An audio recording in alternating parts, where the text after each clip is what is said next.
Hello friends, स्वागत है आप सभी का हमारे YouTube चैनल पर। फ्रेंड्स, जैसा कि आप सब लोग जानते हैं कि उत्तर प्रदेश में जो 12,460 शिक्षक भर्ती में चयनित अभ्यर्थी थे, उनको विद्यालय आवंटित हो चुके हैं और वे अपने आवंटित विद्यालयों में कार्यभार भी ग्रहण कर चुके हैं।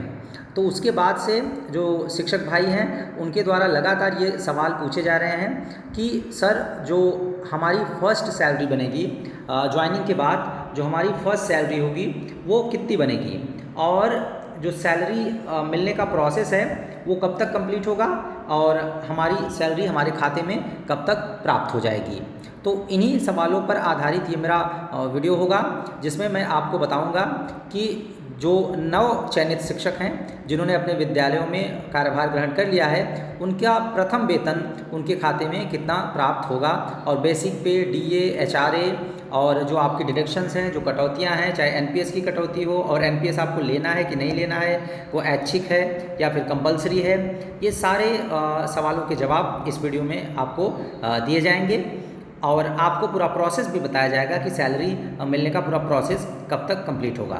और बाकी जो अगर तैयारी करने वाले अभ्यर्थी हैं, जो प्रशिक्षु भाई हैं, चाहे वो डीएलएड के हों, चाहे वो डीएड के हों, तो उनके लिए भी ये वीडियो यूज़फुल होने वाला है, क्योंकि आपको भी एक क्यूरियोसिटी रहती है और आप भी लगातार पूछते रहते हैं कि वर्तमान समय में प्राथमिक विद्यालय के शिक्षकों का वेतन कितना है। तो चलिए स्टार्ट करते हैं अपना आज का कंटेंट बिना कोई समय गंवाए। तो आप स्क्रीन पर जो पीपीटी दिख रही है, उसमें आप क्लियरली देख पा रहे होंगे कि जो इस पीपीटी का टॉपिक है 12,460 शिक्षक भर्ती वेतन पर्ची। तो जो वेतन पर्ची है, जो सैलरी स्लिप है, वो आपको इसमें दिखाई गई है, और क्रमवार इसमें दिया गया है आपको कि बेसिक पे आपका कितना है, महंगाई भत्ता कितना रहेगा, मकान किराया भत्ता, इन सब चीज़ों का उल्लेख किया गया है। और बाकी ये जो मानव संपदा पोर्टल से जो ऑफिशियल वेतन पर्ची डाउनलोड होगी, जो आपकी वेतन पर्ची होगी, वो कुछ इस तरह की दिखेगी, उसको भी मैंने पीपीटी में इंक्लूड किया है। तो चलिए जल्दी से स्टार्ट करते हैं क्रमवार। तो सबसे पहले अगर बात करें बेसिक पे की, तो आपका बेसिक पे होगा 35,400। तो 35,400 रुपये आपको बेसिक पे के रूप में मिलेंगे। तो इसी बेसिक पे पर आपको महंगाई भत्ता मिलेगा, जो दूसरा पॉइंट है महंगाई भत्ता, जिसको डीए भी बोलते हैं शॉर्ट में, और इसका फुल फॉर्म है डियरनेस अलाउंस। तो महंगाई भत्ता जो होगा, जो वर्तमान समय में महंगाई भत्ता है, तो वह है 50%। तो बेसिक पे का 50%, मतलब 35,400 का 50% निकालेंगे तो 17,700 रुपये बन के आएगा। तो ये आपका महंगाई भत्ता हो गया। बाकी महंगाई भत्ता हर 6 महीने में बदलता रहता है, 4%, 5% ऐसे करके महंगाई भत्ता बढ़ता रहेगा। तो उसके हिसाब से आपकी सैलरी भी इंक्रीज़ होती रहेगी। फिर तीसरा अगर देखिए, मकान किराया भत्ता, जिसको एचआरए बोलते हैं। तो एचआरए विभिन्न क्षेत्रों में अलग अलग होता है। जैसे ग्रामीण क्षेत्र में जो एचआरए अभी मिल रहा है वो 1,340 रुपये मिल रहे हैं। बाकी जो क्लास बी सिटीज़ हैं उसमें एचआरए 2,020 रुपये मिल रहा है, और जो क्लास ए सिटी है उसमें 4,040 रुपये एचआरए मिल रहा है। अब क्लास बी जो सिटी है, वो जो मुख्यालय होते हैं विभिन्न जनपदों में, उनके मुख्यालय के रेंज के अकॉर्डिंग क्लास बी सिटी बनाई गई है, और क्लास ए सिटी बेसिकली जो नगर निगम के क्षेत्र हैं उनको क्लास ए सिटीज़ में रखा गया है।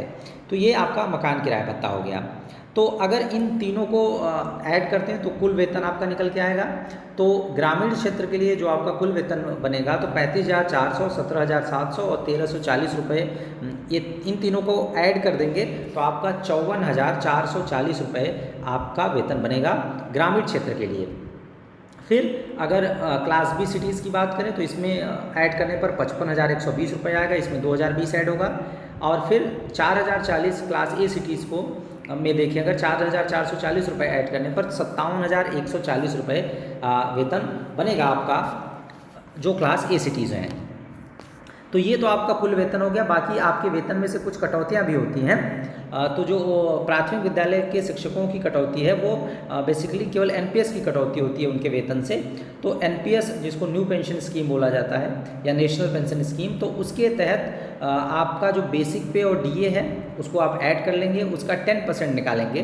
तो जैसे ग्रामीण क्षेत्र के लिए मैंने निकाल के दिखा दिया है, 35,400 रुपये और 1,340 रुपये आप ऐड करेंगे, तो उसके बाद उसका 10% निकालेंगे, 10%, तो आपका 5,310 रुपये बन के आएगा। तो 5,310 रुपये आपका एनपीएस कटेगा।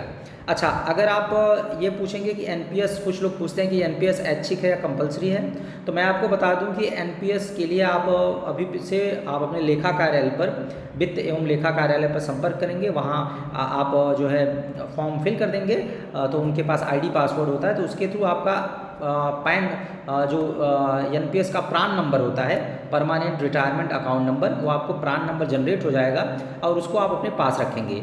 तो जब तक आप वो प्रान नंबर नहीं देंगे अपने ऑफिस में या बीआरसी पर जाकर, जो ब्लॉक रिसोर्स सेंटर है वहाँ पर आप नहीं देंगे, तब तक आपके एनपीएस की कटौती नहीं होगी। तो आप प्रान नंबर जरूर जनरेट करवा लेंगे। बाकी आप एनपीएस कटवाएं चाहे ना कटवाएं, लेकिन प्रान नंबर आपके पास रहेगा तो वेतन लगते टाइम किसी किसी ज़िले में एनपीएस की कटौती कंपलसरी कर दी जाती है। तो फिर आपको दौड़ भाग का सामना करना पड़ेगा और अनावश्यक आपको परेशान होना पड़ेगा, तो वो मैं नहीं चाहता। तो इसीलिए आप अपना प्रान नंबर जनरेट अवश्य करवा लें। बाकी अगर कोई डाउट रहेगा तो आप नीचे कमेंट करिएगा कमेंट सेक्शन में। तो अगर एनपीएस की कटौती को माइनस कर दिया जाए तो आपका जो देय वेतन है, जो नेट सैलरी जिसको बोलते हैं, जो आपके खाते में प्राप्त होगी, तो वो 54,440 से ग्रामीण क्षेत्र के लिए है। तो 54,440 में से 5,310 रुपये घटा देंगे तो 49,130 रुपये, 49,130 रुपये आपके खाते में ये सैलरी, आपको नेट सैलरी प्राप्त होगी। तो ये है आपके जो नए नवचयनित शिक्षक हैं जिन्होंने विद्यालय में कार्यभार ग्रहण किया है, 12,460 शिक्षक भर्ती, जिसमें एक लंबा समय लगा, लेकिन फाइनली उनको विद्यालय आवंटित हो चुके हैं। तो आपकी जो पहली सैलरी बनेगी वो 49,130 रुपये बनने वाली है और सैलरी स्लिप ऐसे जनरेट होकर आएगी, जिसको आप मानव संपदा पोर्टल से डाउनलोड कर सकेंगे। आपको EHRMS कोड और ये मैंने अपना जो पर्सनल आइडेंटिटीज़ है उसको हाइड कर रखी है, आपको EHRMS कोड मिल जाएगा, उसका पासवर्ड रहेगा, उससे आप मानव संपदा पोर्टल पर लॉगिन करके सैलरी स्लिप देख सकेंगे। बाकी अगर आप पूछेंगे कि प्रोसेस क्या रहने वाला है सैलरी लगने का, तो सैलरी आपकी 3 से 4 महीने में आराम से लग जाएगी। उसके लिए आपका जो डॉक्यूमेंट वेरिफिकेशन है वो पूरा कंप्लीट होगा। तो वेरिफिकेशन के लिए हाई स्कूल, इंटर और जो ग्रेजुएशन है आपका, फिर आपका टेट आप उत्तीर्ण होंगे और आपका जो BTC होगा या DLED होगा, तो उसका सारा वेरिफिकेशन होगा। उसके बाद आपका वेतन लगेगा। कहीं किसी किसी ज़िले में 3 डॉक्यूमेंट वेरिफिकेशन होने के बाद, किसी किसी ज़िले में 4 के वेरिफिकेशन के बाद आपका वेतन लग जाता है। और बाकी अगर ज़्यादा टाइम लगता है तो उसमें हलफनामा एफिडेविट आप दे देंगे, वो जिला से लोग मांगते हैं, तो आपका एफिडेविट जमा होने के बाद आपका वेतन 2 महीने या 1 महीने में भी लग सकता है। तो वो आपका वेतन आसानी से लग जाएगा, आप बिल्कुल भी परेशान ना हो। वो एक प्रोसेस है, उस प्रोसेस के थ्रू आपको वेतन मिलना ही मिलना है। तो यही एक जानकारी थी जो आपको डिलीवर करनी थी इस वीडियो के माध्यम से। उम्मीद है आपके डाउट्स क्लियर हो गए होंगे। बाकी अगर अब भी आपका कोई डाउट रह गया है तो आप नीचे कमेंट करेंगे तो कमेंट सेक्शन में, तो मैं उसका आपको एक रीज़नेबल आंसर आपको दूंगा, जिससे आपका डाउट क्लियर हो जाएगा। बाकी अगर वीडियो इन्फॉर्मेटिव लगा हो तो लाइक कर दें और अपने फ्रेंड्स के साथ, अगर उनके लिए भी यूज़फुल हो तो उनके साथ शेयर ज़रूर कर दें। और हमारे चैनल को सब्सक्राइब करते हुए इस बेल आइकन को अवश्य दबा लें, जिससे आपको time to time useful videos की नोटिफिकेशन मिलती रहे। और बाकी आपने जो EHRMS की EMRS टीचर्स की सैलरी को लेकर मैंने वीडियो बनाया, पीछे जो भी सैलरीज़ को लेकर वीडियो बनाए हैं, उसमें आप लोगों के द्वारा ढेर सारा प्यार दिया गया, तो थैंक यू। और बाकी मैं आपसे मिलूँगा किसी अन्य यूजफुल इन्फॉर्मेशन के साथ नेक्स्ट वीडियो में। तब तक आप लोग अपना ख्याल रखें और पढ़ाई, जो भी प्रशिक्षु भाई हैं वो अपनी पढ़ाई करते रहें। Thank you for watching the video.